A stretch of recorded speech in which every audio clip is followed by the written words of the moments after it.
My name is Nabil. For a long time, I reacted quickly. If something made me angry, I spoke immediately. If someone disagreed with me, I argued. If I faced a problem, I panicked. Because of this, I often made mistakes. I said things I later regretted. I made decisions without thinking. One day, something happened in class. A classmate laughed when I was speaking English. I felt embarrassed. Without thinking, I reacted. I spoke angrily. The situation became uncomfortable. After class, my teacher called me. He asked, "Why did you react so quickly?" I replied, "I felt hurt." He nodded and said, "That is natural, but reacting without thinking can create bigger problems." He continued, "Between action and reaction, there is a small moment. If you use that moment to think, you can respond better."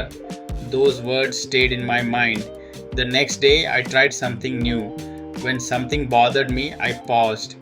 Just for a few seconds, I took a deep breath. I asked myself, what is the best response? At first, it felt difficult. My old habit was strong, but slowly I improved. One day, a similar situation happened. Someone made a small comment. I felt annoyed, but this time I did not react immediately. I paused. I stayed calm. Then I responded politely. The situation ended peacefully. That moment taught me something important. Reaction is fast. Response is thoughtful. When you react, you follow your emotions. When you respond, you use your mind. Now, whenever I face a situation, I take a moment. I think first, then I speak because I understand something clearly. A small pause can prevent big mistakes. Final thought: do not react immediately. Pause, think, then respond.